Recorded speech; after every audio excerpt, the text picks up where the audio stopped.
So then when we work with the DOM and we're adding, removing or changing content on a web page, there's a couple of steps involved. Now the first step is to decide which element on the page we want to either add some content to or remove content from or change in some way, and then reach into the DOM and get a reference on that element. So that's the first step. And this action of reaching in and selecting elements is known as querying the DOM.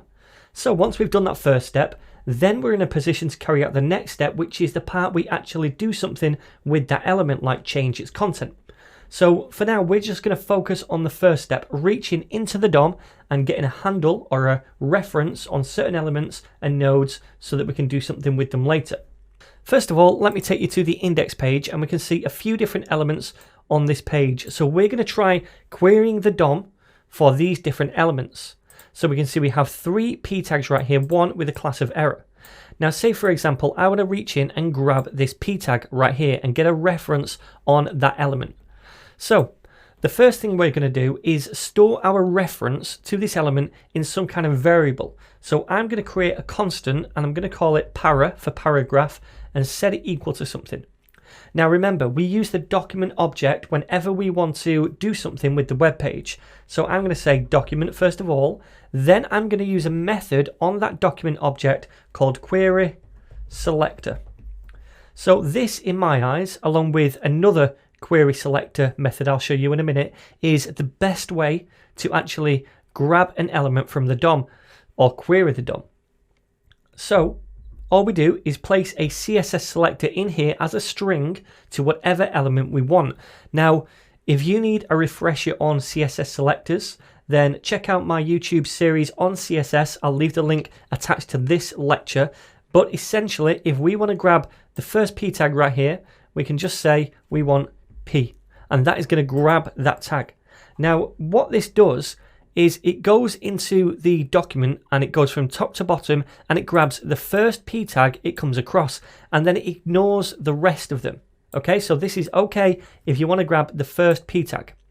Now what I'm going to do is just log this to the console.log para, and save it, and let's view this. So now we can see this p tag.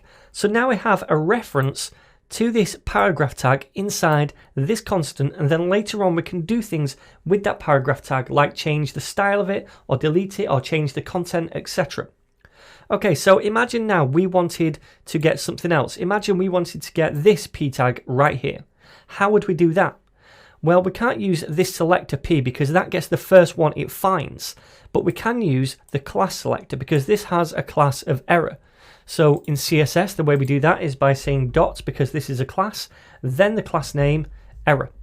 So if I save this now, it's going to get a reference to that paragraph here in this thing right here, and then we'll log in that to the console. So save it and check this out in a browser, and now we can see we have this thing over here.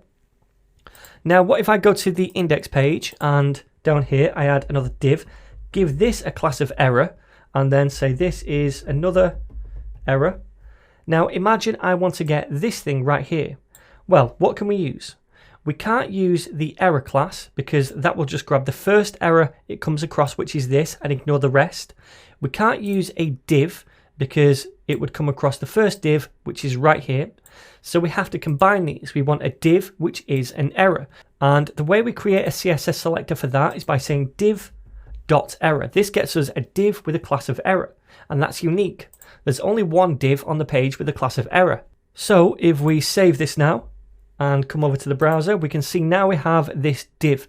Again, if you need a refresher on CSS selectors, make sure you check out my CSS playlist on YouTube. The link is attached to this lecture. But you always have the browser to help you out if you're not sure what a selector is. You can come to the browser, and if you wanted to get a selector for something, you could right click it, inspect it, then inside the Elements tab, highlight the element you want a selector for, right click it, go to copy and go to copy selector. And that gets us a unique CSS selector for that element. So if I now go over here and paste that inside here, that would get the H1, and you can see we're looking for the body and then the first H1 child. So save it and let's go to the console and we can see we get that H1. Okay? All right then. So that is the query selector right here. Now, what if we wanted to grab multiple elements? We don't just want to go in and grab one particular p tag, for example. We want to go in and grab all of them and do something with all of them. Well, we can do that using another version of the query selector, very similar. It's called Query Selector All. So I could say const paras, plural, and set that equal to documents.query selector all. And then we pass in the CSS selector. Well, we just want the p tags. So that is going to go into the document and it's going to get a reference to all of the p tags and it's going to store it as a collection inside the paras constant. So now if I console.log paras and save this, we can see this over here and it's a node list and we can see these three different things in it, p, and p.error. So these three p tags. It's gone in, got a reference to all of those and it stored them in a single node list.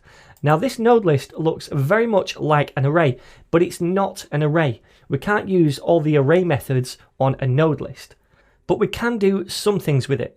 Like an array, we can use square bracket notation to select a single element from that node list. So for example, I could say console.log paras 0 to get the very first element, save that, and we can see the first p. If I do 2, it's going to get the third one. Remember, this is because JavaScript is 0 based. We start at 0, then 1, then 2, and we can see we get the third one right there. Okay. Now, much like an array, we can also use for each. So I could say something like paras.forEach, and then we'll take each paragraph. That's the singular. That's what I'm calling it. This is an arrow function with this parameter. So it cycles through the node list, and for each individual node, we get access to that inside the callback function. And we can just say console.log the para, and let's put our semicolons on, save it. And down here, we can see it cycles through them, and we get each one logged to the console. The last one is logged twice because we also have this down here. Okay, so we can use for each on node lists as well, which are basically just a group of elements, a group of nodes. Okay. So let's do another example. I'm going to say const errors is now equal to documents.query selector, and we want all, and then we want the errors, so .error. So anything with a class of error, that's this p tag and this div tag. So we want both of those in a node list. So let me save and save over here, and what we're going to do is log out the errors this time, save it, and preview, and now we can see we have a node list with 2 items, p.error and div.error as well. So now we've got both of those. So these two methods, query selector to get a single element and query selector all to get several elements, they, in my opinion, are the two best methods to select elements from the HTML document. But there are other ways too which can be useful at times, and we're going to have a look at those in the very next lecture.